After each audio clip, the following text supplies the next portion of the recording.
Surprised to see us doing another Grizzly review? Probably not. However, this unit's special to us, and I'll have more to say about that coming up. Yes, we've done a Grizzly review just about every season as far back as I can remember. And we get it, not much has changed from this line. However, instead of the SE version we've evaluated for the past several seasons, this is the more value-focused Grizzly EPS, which is competitively priced against the King Quad and Brute Force at around $11,399 US, which is about 600 bucks less than the next trim level up. It's still loaded with everything you'd want from a sport utility ATV, and probably one of the reasons it's such a popular machine. In fact, I bought myself a 2016 Grizzly EPS instead of the SE because I like to do my own customization work. So I took that difference in price and added exactly what I wanted. So let's take a look at what this machine has to offer. One of the first things you'll notice about the Grizzly EPS is its tire and wheel combo, featuring 26-inch Maxxis tires wrapped around respectable 12-inch wheels. Note this is a traditional staggered tire setup featuring 8-inch wide fronts and 10-inch wide rears. The SE model has a square tire setup with wider fronts, which can provide additional traction when riding more technical terrain and can help with stability at higher speeds. That said, when it comes to ATVs, I'm not the biggest fan of a square tire setup because I feel the larger footprint from the front tires impacts steering way too much, even with the assistance of EPS. Based on the trail conditions we're riding with this machine, handling and performance out of this setup is proving to be fantastic. The number one product off-roaders would choose to upgrade on their ATV first is tires. And my first choice for the type of trail riding I enjoy most would be a more durable and more aggressive tire like an ITP Terracross in the staggered tire setup. And to be honest, I might not even upgrade the wheels because these ones are so purty. Not every ATV owner is looking to upgrade their tires, and you could confidently and happily ride with this setup for years to get the most value for your investment. Yamaha introduced EPS on the Grizzly in 2007, and it's evolved over the years with incremental refinements and is now dialed into near perfection.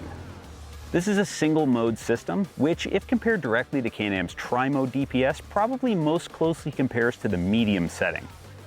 There's the correct amount of assist to lighten up steering while slowly navigating aggressive terrain, and almost completely eliminates bar whip from big ruts and rock hits. Combine this with the narrower, more trail-focused front tires and the Grizzly EPS is the superior handling ATV in Yamaha's sport utility offering. This unit features double wishbone suspension, boasting 7.6 inches of travel up front and 9.1 in the rear, and features steel body shocks with 5-way snail cam preload adjustability. I've always felt the Grizzly shocks are set up way too soft from the factory for my type of riding, and would benefit from more progressive damping as you move through the shock stroke. This would further improve responsiveness in the corners and would reduce body roll, which is present on this model. There's not much new information I can give you about Yamaha's fuel-injected 686cc single. Its top end isn't going to waste an XP1K in a drag race, but it's surprisingly snappy off engagement.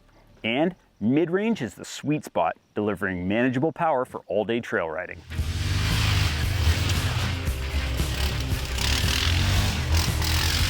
I'm also a huge fan of the snotty low growl from the Grizzly stock exhaust. It sounds great while riding, while not being overly offensive, and has a recognizable sound that's unique to the Grizz.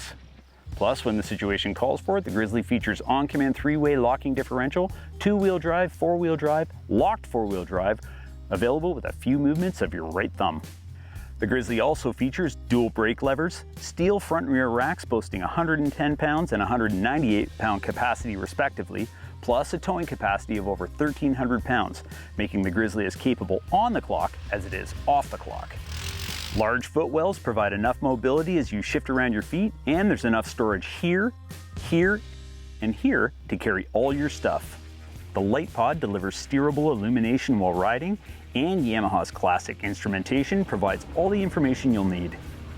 This instrumentation is nice and functional, but it's due time for an update.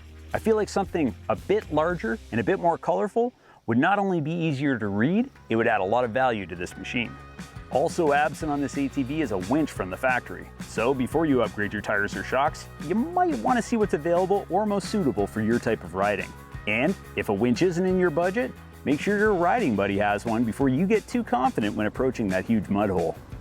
2024 marks the 10-year anniversary of our Grizzly WR700 build. which is one of the most viewed videos on our YouTube channel and by far the most requested and talked about builds by our viewers. We've learned a few things since that build, so to mark that occasion, we'll be taking our 2024 Grizzly EPS to the next level to see just how much performance we can squeeze out of it. The Grizzly will always be a favorite around our camp. It's competitively priced in the 700 class and offers a lot of value when compared to larger displacement ATVs offered by Can-Am and Polaris. On top of this is Yamaha's extraordinary reputation for quality and reliability. It's the reason I've purchased Grizzlies as my personal ATVs and the reason we chose the Grizzly as the basis for this season's ATV project. All of these factors are enough for you to justify buying one, or at the very least, it should be enough to get you into a dealership for a closer look.